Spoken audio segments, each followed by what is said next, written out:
আসসালামু আলাইকুম, স্বাগতম ইনসাইড টিভি সংবাদে। আমি মোহাম্মদ কিবরিয়া আজকের সব আন্তর্জাতিক খবর নিয়ে হাজির হয়েছি। শুরুতেই জানিয়ে দিব সংবাদ শিরোনাম, তারপর বিস্তারিত। ইরানের বিরুদ্ধে যুদ্ধ পুরো অঞ্চলকে প্রজ্বলিত করবে, হিজবুল্লাহ প্রধান। কাতারে যুদ্ধবিমান মোতায়েন করল ব্রিটিশ, অবশেষে যুদ্ধ ঘোষণা ট্রাম্পের। মাদুরোকে আটকের পর ইরান যুদ্ধের আশঙ্কা বাড়ছে। হামাস ইসরায়েল যুদ্ধবিরতি শর্তের প্রথম ধাপ সম্পন্ন।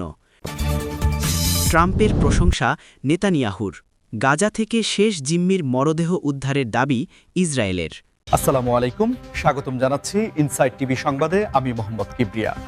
এতক্ষণ শুনছিলেন সংবাদ শিরোনাম, এবার বিস্তারিত। এই বিষয়ে আপনার মতামত কমেন্টে জানান এবং যুদ্ধের সব আপডেট আগে পেতে চ্যানেলটি সাবস্ক্রাইব করে যাবেন। মধ্যপ্রাচ্যের পরিস্থিতি যে কতটা জটিল এবং সংবেদনশীল মোড় নিয়েছে তার বলার অপেক্ষা রাখে না, এবং সম্প্রতি হিজবুল্লাহ প্রধানের দেওয়া একটি বক্তব্য পুরো বিশ্বজুড়ে নতুন করে আলোচনার জন্ম দিয়েছে, যেখানে তিনি সরাসরি হুঁশিয়ারি দিয়েছেন যে ইরানের বিরুদ্ধে যে কোনো ধরনের যুদ্ধ পুরো অঞ্চলকে এক ভয়াবহ পরিস্থিতির দিকে ঠেলে দিতে পারে। আসলে এই বক্তব্যের গুরুত্ব অনেক বেশি, কারণ ইরান শুধু একটি রাষ্ট্র নয়, বরং মধ্যপ্রাচ্যের একটি বিশাল শক্তির কেন্দ্রবিন্দু, এবং হিজবুল্লার মতো শক্তিশালী গোষ্ঠীগুলো সরাসরি এই শক্তির সাথে যুক্ত থাকায় যে কোনো সংঘাতের আঁচ সারা বিশ্বে ছড়িয়ে পড়ার সম্ভাবনা থাকে, যা আমরা সাম্প্রতিক নানা ভূ-রাজনৈতিক বিশ্লেষণে দেখতে পাচ্ছি। আপনারা যারা নিয়মিত বিশ্ব রাজনীতি অনুসরণ করেন তারা হয়তো লক্ষ্য করেছেন যে গত কয়েক দশকে মধ্যপ্রাচ্যের স্থিতিশীলতা বজায় রাখা কতটা কঠিন হয়ে পড়েছে, এবং সেখানে যদি ইরানের মতো কোনো দেশের ওপর সরাসরি আঘাত আসে তবে তা কেবল একটি দেশের সীমানায় সীমাবদ্ধ থাকবে না, বরং ইরাক, সিরিয়া, লেবানন থেকে শুরু করে লোহিত সাগরের বাণিজ্য পথ পর্যন্ত এর প্রভাব পড়বে বলে বিশেষজ্ঞরা মনে করছেন। হিজবুল্লাহ প্রধানের এই বক্তব্যের পেছনে বড় কারণ হল আন্তর্জাতিক চাপ এবং বিভিন্ন দেশের সামরিক কৌশল, যা ইরানকে কোণঠাসা করার চেষ্টা করছে বলে অনেকে মনে করেন। তবে এই ধরনের সরাসরি হুমকি আসলে কোনো সমাধান বয়ে আনে না, বরং আলোচনার পথকে আরও সংকীর্ণ করে দেয়। যদি আমরা অর্থনৈতিক দিক থেকে চিন্তা করি, তবে দেখবেন মধ্যপ্রাচ্যে যদি এই ধরনের কোনো বড় সংঘাত শুরু হয় তবে বিশ্ববাজারে তেলের দাম আকাশচুম্বী হবে, এবং এর প্রভাব পড়বে প্রতিটি সাধারণ মানুষের জীবনে, যা হয়তো কোনো রাষ্ট্রই এই মুহূর্তে কাম্য মনে করছে না।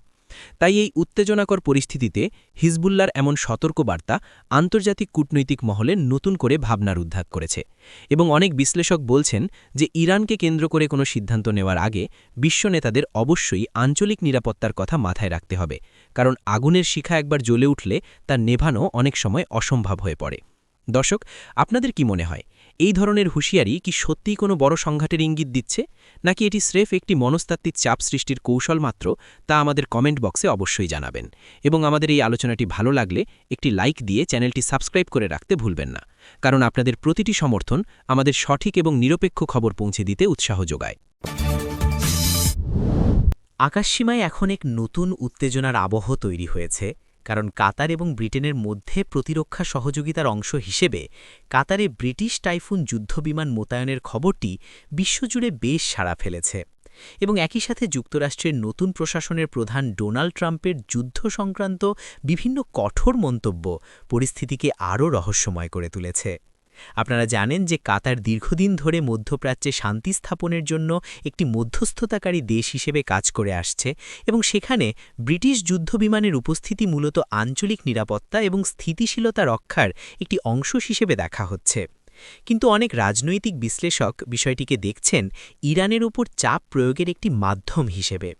ব্রিটেনের এই পদক্ষেপ মূলত তাদের দীর্ঘমেয়াদী সামরিক কৌশলেরই একটি অংশ, যেখানে তারা মধ্যপ্রাচ্যে নিজেদের প্রভাব বজায় রাখতে চায়, এবং কাতার তাদের এই কৌশলের সবচেয়ে বড় অংশীদার হিসেবে আবির্ভূত হয়েছে। অন্যদিকে ডোনাল্ড ট্রাম্পের যুদ্ধ ঘোষণার মতো খবরগুলো সোশ্যাল মিডিয়া এবং বিভিন্ন আন্তর্জাতিক গণমাধ্যমে যেভাবে প্রচারিত হচ্ছে তা অনেকের মনেই ভীতি এবং কৌতূহল সৃষ্টি করেছে, কারণ ট্রাম্প বরাবরই সরাসরি অ্যাকশনে বিশ্বাসী একজন নেতা হিসেবে পরিচিত।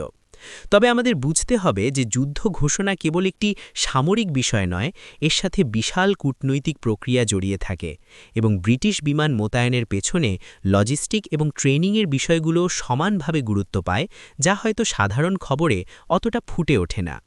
ব্রিটিশ প্রতিরক্ষা মন্ত্রণালয়ের পক্ষ থেকে বলা হয়েছে যে এটি একটি রুটিন মাফিক মোতায়েন, কিন্তু বর্তমান বিশ্ব পরিস্থিতিতে যখন চারদিকে অস্থিরতা বিরাজ করছে তখন এই ধরনের প্রতিটি পদক্ষেপকেই সাধারণ মানুষ এবং বিশ্লেষকরা খুব নিবিড়ভাবে পর্যবেক্ষণ করছেন। ট্রাম্পের নেতৃত্বাধীন যুক্তরাষ্ট্রের ভবিষ্যৎ পরিকল্পনা এবং ব্রিটেনের এই সামরিক সহযোগিতা একসাথে মিলে মধ্যপ্রাচ্যের মানচিত্র বদলে দিতে পারে কিনা সেটিই এখন দেখার বিষয়, এবং আমরা লক্ষ্য করছি যে এর ফলে ওই অঞ্চলের অন্যান্য দেশগুলোও তাদের নিজস্ব নিরাপত্তা ব্যবস্থাকে আরও শক্তিশালী করতে শুরু করেছে। এই পুরো বিষয়টিতে কাতারের ভূমিকা অত্যন্ত স্পর্শকাতর, কারণ তারা একদিকে যেমন পশ্চিমাদের সাথে সুসম্পর্ক বজায় রাখছে, তেমনি প্রতিবেশী দেশগুলোর সাথেও ভারসাম্য রক্ষার চেষ্টা করছে। তাই ব্রিটিশ বিমান মোতায়েনের এই ঘটনাটি কেবল একটি সামরিক খবর নয়, বরং এটি একটি গভীর রাজনৈতিক দাবার চাল হিসেবেও বিবেচিত হতে পারে। দক্ষিণ আমেরিকার দেশ ভেনিজুয়েলার রাজনৈতিক পরিস্থিতি হঠাৎ করে এতই টালমাটাল হয়ে উঠেছে যে প্রেসিডেন্ট মাদুরোকে আটকের গুঞ্জন বা এই সংক্রান্ত খবরগুলো এখন ইরান যুদ্ধের আশঙ্কার সাথে সরাসরি যুক্ত হতে শুরু করেছে, যা অনেকের কাছেই অদ্ভুত মনে হতে পারে, তবে আন্তর্জাতিক সম্পর্কের ক্ষেত্রে এটি বেশ যৌক্তিক একটি সংযোগ। মাদুরো প্রশাসন দীর্ঘদিন ধরে ইরানের সাথে গভীর বন্ধুত্বপূর্ণ সম্পর্ক বজায় রেখে চলেছে এবং তেল বাণিজ্য থেকে শুরু করে সামরিক সরঞ্জাম পর্যন্ত অনেক বিষয়েই তারা একে অপরের ওপর নির্ভরশীল, যা পশ্চিমা বিশ্বের দেশগুলো, বিশেষ করে যুক্তরাষ্ট্রের জন্য উদ্বেগের কারণ হয়ে দাঁড়িয়েছে। মাদুরোকে যদি কোনোভাবে আন্তর্জাতিক চাপের মুখে আটক বা ক্ষমতাচ্যুত করা হয়, তবে ইরানের জন্য এটি একটি বিশাল বড় কৌশলগত ধাক্কা হবে, কারণ ল্যাটিন আমেরিকায় ইরান তাদের সবচেয়ে বিশ্বস্ত বন্ধুকে হারাবে এবং এর ফলে ইরান অনেকটা একাকী হয়ে পড়তে পারে বলে ধারণা করা হচ্ছে। এই একাকিত্ব ইরানকে আরও বেশি রক্ষণাত্মক বা আগ্রাসী করে তুলতে পারে, যা শেষ পর্যন্ত একটি সামরিক সংঘাতের দিকে ধাবিত হওয়ার সম্ভাবনা তৈরি করে। এবং রাজনৈতিক বিশেষজ্ঞরা বলছেন যে ভেনেজুয়েলা এবং ইরানের এই জোট ভাঙার চেষ্টাই হতে পারে নতুন কোনো যুদ্ধের সূত্রপাত। আপনারা হয়তো জানেন যে ইরান এবং ভেনেজুয়েলা উভয়ই যুক্তরাষ্ট্রের কঠোর নিষেধাজ্ঞার কবলে রয়েছে এবং তারা একে অপরের সহযোগিতায় এই অর্থনৈতিক চাপ মোকাবিলা করার চেষ্টা করে আসছে। তাই মাদুরোর পতন মানে ইরানের একটি বিকল্প অর্থনৈতিক ও রাজনৈতিক পথ বন্ধ হয়ে যাওয়া। বর্তমান পরিস্থিতিতে আন্তর্জাতিক গোয়েন্দা সংস্থাগুলো মাদুরোর প্রতিটি পদক্ষেপের ওপর নজর রাখছে এবং ভেনেজুয়েলার অভ্যন্তরীণ কোন্দল যেভাবে ইরানের আঞ্চলিক প্রভাবের সাথে জড়িয়ে গেছে তা সত্যি উদ্বেগের বিষয় হয়ে দাঁড়িয়েছে, কারণ পৃথিবীর এক প্রান্তে হওয়া রাজনৈতিক পরিবর্তন অন্য প্রান্তের যুদ্ধ পরিস্থিতিকে প্রভাবিত করতে পারে। এই সংঘাতের আশঙ্কা কেবল তাত্ত্বিক নয়, বরং বাস্তবসম্মত, কারণ আমরা দেখেছি কিভাবে একটি দেশের অস্থিতিশীলতা ডমিনো ইফেক্টের মতো আশেপাশের বা সংশ্লিষ্ট দেশগুলোকে বিপদে ফেলে দেয় এবং মাদুরোর বর্তমান অবস্থা ইরানকে হয়তো নতুন কোনো কঠোর সিদ্ধান্ত নিতে বাধ্য করতে পারে। আমাদের এই সংবাদ বিশ্লেষণটি আপনাদের কেমন লাগছে তা অবশ্যই কমেন্ট করে জানাবেন এবং এই ধরনের আরও নিরপেক্ষ সংবাদ পেতে আমাদের চ্যানেলের সাথেই থাকুন। দীর্ঘদিনের রক্তক্ষয়ী সংঘর্ষের পর অবশেষে হামাস এবং ইসরায়েলের মধ্যে যুদ্ধবিরতির শর্তের প্রথম ধাপ সম্পন্ন হওয়ার খবরটি আন্তর্জাতিক মহলে আশার আলো দেখাচ্ছে এবং এই প্রক্রিয়ায় ডোনাল্ড ট্রাম্পের ভূমিকার ভূয়সী প্রশংসা করেছেন ইসরায়েলি প্রধানমন্ত্রী নেতানিয়াহু, যা বিশ্ব রাজনীতিতে এক নতুন সমীকরণের ইঙ্গিত দিচ্ছে। যুদ্ধবিরতির এই প্রথম ধাপে মূলত মানবিক সহায়তা পৌঁছে দেওয়া এবং নির্দিষ্ট কিছু অঞ্চলে হামলা বন্ধ রাখার মতো শর্তগুলো কার্যকর করা হয়েছে, যা গাজার সাধারণ মানুষের জন্য একটি স্বস্তির নিঃশ্বাস নিয়ে এসেছে। এবং অনেক বিশ্লেষক মনে করছেন যে এর মাধ্যমে দীর্ঘস্থায়ী শান্তির পথ প্রশস্ত হতে পারে। ডোনাল্ড ট্রাম্পের মধ্যস্থতা এবং তার কঠোর অবস্থান হয়তো হামাস ও ইসরায়েল উভয় পক্ষকেই আলোচনার টেবিলে বসতে কিছুটা বাধ্য করেছে, যার ফলে নেতানিয়াহু প্রকাশ্যে ট্রাম্পের প্রশংসা করতে দ্বিধা করেননি এবং এটি প্রমাণ করে যে বিশ্ব রাজনীতিতে নেতৃত্বের পরিবর্তন অনেক সময় কঠিন সিদ্ধান্তগুলো নিতে সহায়ক হয়। আপনারা যারা এই যুদ্ধের শুরু থেকে পর্যবেক্ষণ করছেন তারা জানেন যে গাজা উপত্যকায় মানবিক বিপর্যয় কতটা চরমে পৌঁছেছিল এবং এই প্রথম ধাপের সফল বাস্তবায়ন অন্তত শিশুদের জন্য এবং সাধারণ নাগরিকদের জন্য খাবারের ও ওষুধের নিশ্চয়তা দিচ্ছে, যা অত্যন্ত জরুরি ছিল।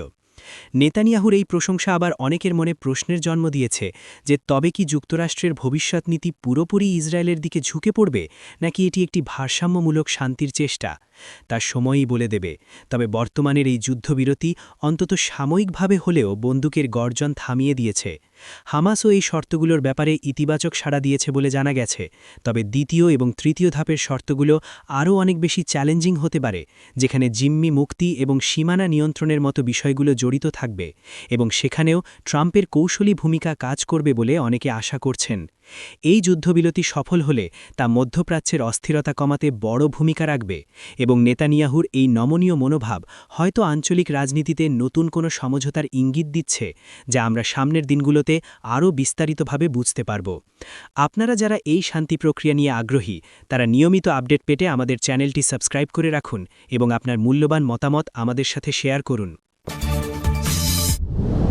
গাজা উপত্যকা থেকে শেষ জিম্মির মরদেহ উদ্ধারের দাবি করেছে ইসরায়েলি সামরিক বাহিনী, এবং এই খবরের মাধ্যমে দীর্ঘদিনের একটি করুণ ও উদ্বেগজনক অধ্যায়ের অবসান হতে চলেছে বলে মনে করা হচ্ছে, যা কেবল ইসরায়েলের অভ্যন্তরে নয় বরং সারা বিশ্বেই শোক এবং প্রতিক্রিয়ার সৃষ্টি করেছে।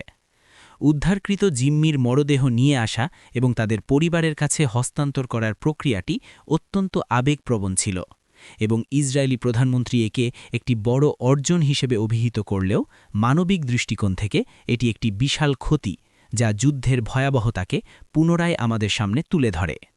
গাজার সুড়ঙ্গগুলোতে বা ধ্বংসস্তূপের নিচে এই তল্লাশি চালানো ইসরায়েলি বাহিনীর জন্য যেমন কঠিন ছিল, তেমনি সেখানে থাকা সাধারণ ফিলিস্তিনিদের জীবনও বিপন্ন হয়েছিল এই দীর্ঘ সামরিক অভিযানের কারণে।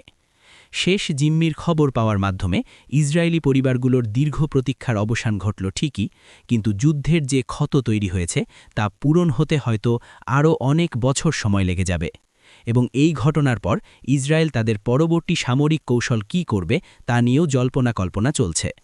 এই মরদেহা উদ্ধারের দাবির পর হামাস বা অন্যান্য গোষ্ঠীর পক্ষ থেকে তাৎক্ষণিক কোনো প্রতিক্রিয়া পাওয়া না গেলেও আন্তর্জাতিক সম্প্রদায় আহ্বান জানাচ্ছে যে এখন যেহেতু জিম্মি উদ্ধারের বিষয়টি শেষ হয়েছে, তাই সামরিক অভিযান পুরোপুরি বন্ধ করে স্থায়ী শান্তির দিকে মনোযোগ দেওয়া উচিত। আপনারা যারা খবরটি শুনছেন তারা নিশ্চয়ই উপলব্ধি করতে পারছেন যে যুদ্ধের ময়দানে প্রতিটি প্রাণের মূল্য কতটা বেশি, এবং একটি মরদেহ উদ্ধার হওয়ার খবরও যখন একটি দেশের প্রধান সংবাদ হয়ে ওঠে, তখন বুঝতে হবে পরিস্থিতির গভীরতা কতটা বেশি ছিল। ইসরায়েলের এই দাবি যদি সত্য হয়, তবে গাজায় চলমান যুদ্ধের একটি বড় লক্ষ্য পূরণ হয়েছে বলে তারা দাবি করতে পারবে। কিন্তু বিশ্ব বিবেক বলছে যে যুদ্ধের কারণে যে হাজার হাজার সাধারণ মানুষের প্রাণহানি ঘটেছে তার দায়ভারও এড়িয়ে যাওয়ার কোনো সুযোগ নেই। এই মর্মান্তিক পরিণতির পর এখন সময় এসেছে ধ্বংসস্তূপ সরিয়ে নতুন করে জীবন গড়ার এবং আলোচনার মাধ্যমে সমস্ত বিরোধ মিটিয়ে ফেলার, যাতে ভবিষ্যতে আর কোনো পরিবারকে এমন শোকাতুর সংবাদের জন্য অপেক্ষা করতে না হয়।